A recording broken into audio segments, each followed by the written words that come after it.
Yo, what's going on, everybody? It's your boy Naruto Explain here, bringing you guys another Boruto 2 Blue Vortex discussion. Today I want to talk to you guys about whether or not Daemon is going to be turned into a Shinjuu in the future Boruto 2 Blue Vortex. And to be honest, it is a discussion I definitely think that we need to have after the latest manga chapter. I think we all can agree that the narrative is definitely setting things up for the inevitable moment where Daemon finds himself battling against one of these Shinjuu, likely to protect his sister, because in the last chapter we saw how the Shinjuu, who looks like Bug, was speaking directly to Ada, making it clear that he was going to be hunting her down in the future. However, that brings up the question of whether or not Daemon will be the target of one of the Shinjuu. I do think there stands a good chance of Daemon being bitten by one of the Shinjuu, in particular one that looks like Bug, and I think that it's one of those situations where the foreshadowing has once again been right in front of our faces the entire time, and it's one of those situations where people will go back to that ever so slow period of Boruto Naruto Next Generation's manga where the fandom was crying like babies about the pacing between chapters 55 and 74, and they look back and they have that aha moment because there were multiple things foreshadowed back then that get paid off later. Hence why back then I compared it to the Search of Tsunade arc and the Tenchi Bridge arc when we were first going through those chapters and said, hey, this is going to be a slow burner, but these are going to be important chapters. Back during those Boruto chapters, we had Bug being shown as the second person besides Ada who clearly did not want Daemon unsealed. Ada, because of something unknown in the past that led to her saying in chapter 59, quote, I was hoping to avoid this, end quote, and Bug didn't want Daemon unsealed because Daemon is uncontrollable, hence why he said in the same chapter, quote, anything but him, end quote, when referring to Daemon. There was a clear history between the two because in chapter 60, Daemon states that they haven't seen each other in forever, and Bug restates how much he hates Daemon, but there was a sense of familiarity with Daemon at that point towards Bug. Daemon, based on how he was bullying Bug in that chapter, came across like he was that kid bullying other kids for their lunch money. Daemon was the bully and Bug was the guy starving through lunch because he had no money to buy lunch. In Boruto chapter 71, Bug was revealed to be one of the few people who actually knew Daemon's weakness to his reflection jutsu. But as we saw when Daemon fought against Code, it doesn't matter if someone knows the weakness if they're so much weaker than Daemon to actually exploit it. Which, reminder, the weakness to Daemon's ability is that he needs physical contact with someone when he reflects the attack. It doesn't have to be the person attacking him. He can literally place his palms on Ada, or he can place his palms on Neji when he digs up his body out the grave. The reflection jutsu cuts on as long as he touches another person. The only way your attacks are landing is if Daemon isn't touching someone. Very similar to how in Eden Zero you have ether gear. In most cases it cannot be activated by a user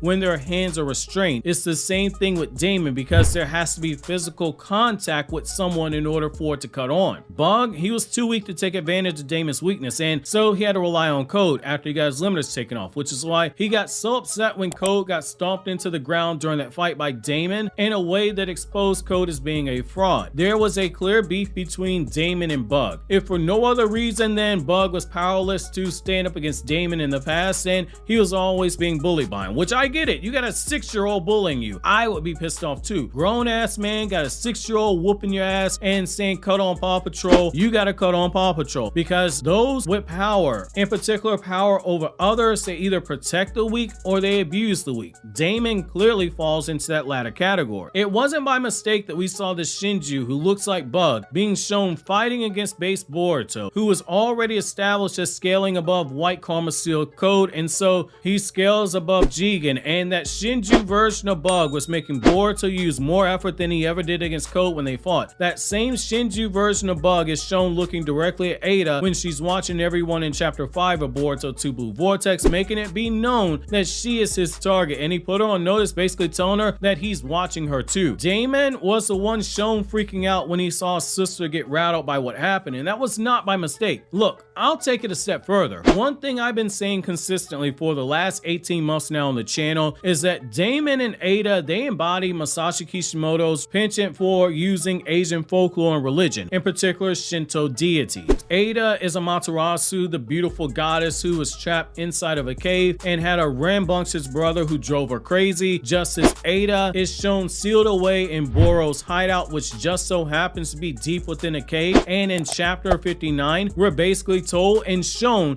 that Daemon is rambunctious and uncontrollable, just like Amaterasu's brother Susanoo. The only thing we haven't been shown is the tension between those two siblings, despite us literally being shown that Ada is nervous about her brother and didn't want him released, saying that she wished to avoid this actually happening. Just as Amaterasu felt uneasy about her brother Susanoo, who was unpredictable and powerful and would destroy entire sections of islands when he went on rampages. That wasn't by mistake in that line. It wasn't dropped by Ada not wanting her brother released and us never having seen anything come from it as to why that's the case. That was not done by mistake. It's long-term storytelling. Daemon from the very beginning has been shown being extremely overprotective of his sister. It makes sense that if she does end up getting targeted, that Daemon ends up throwing hands with the bug Shinjuu in the future. It also pays off that line that we got told earlier in the Code Assault arc, where Ada said despite all the enhancements made to her body, her skill doesn't reflect the power given by those upgrades, and her taijutsu is only basic. It doesn't matter if, say, you have the power of Superman thrown into a human body. If you don't have the skill to use that power, you are going to lose whatever fight you're in, as long as the gap in power isn't so large that the skill doesn't actually matter. A more skilled 5 can actually defeat a more powerful 8 in a fight, but a more skilled 5 is never going to beat a more powerful 10 or 15 because the gap in power is too large in that one area. No amount of skill can close that distance. Given how strong these Shinjuu appear to be, and Daemon's line in Boruto Naruto Next Generation chapter 80 about not being able to ever fight at full power and looking forward to be able to do so at last when Boruto returned to Konoha, I think it's something that we seriously have to consider as being more foreshadowing. Boruto was the one that many of us thought would be the one to force Daemon to use his full power, but it might end up being the Shinjuu version of Bug, and the reason this fight makes for an interesting one is actually quite simple. Bug had previously been someone who was too weak to be able to expose that weakness of Daemon, but this Shinjuu, this has the potential to do so now. Based off what we saw in the implication he's already stronger than White Karma Seal Code and he wasn't using full power, it opens the door for there to be some massive upscaling. And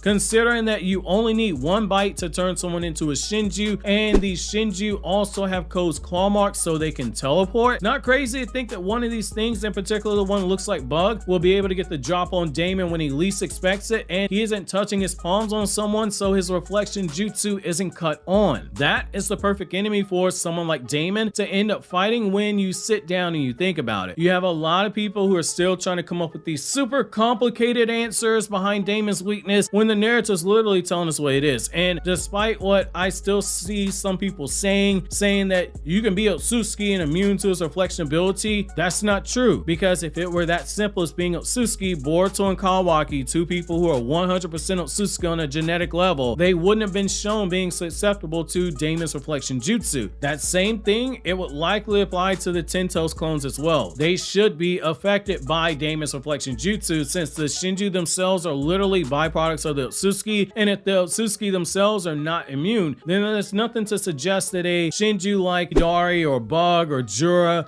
would be immune to Daemon's reflection jutsu either, unless we get a twist that the Ten Tails is actually some higher form of life than the Otsutsuki, which that doesn't line up with anything we're told about the lore. There's something here that points in the direction of Daemon fighting Bug and either being bitten by him or something else happening. There are a few different ways that we can raise the stakes by playing with the tension here via some form of conflict, and Daemon up to this point doesn't feel super mega protected like he's super Cody Rhodes from WWE. My wrestling fans know where I'm going with this. It doesn't matter if Cody has a torn pec like he did in the Hell in a Cell versus Seth Rollins, or if he has a broken arm like he did with the match with Brock Lesnar, or even if the guy has a broken back. He's gonna be booked to win because he's super Cody. Dun, da, da, da. And just like Daemon has been built up like this little menace who hasn't been challenged in power. Creatively, you only build someone up to look that strong, to make them look that much more human when they're finally taken down. And oftentimes,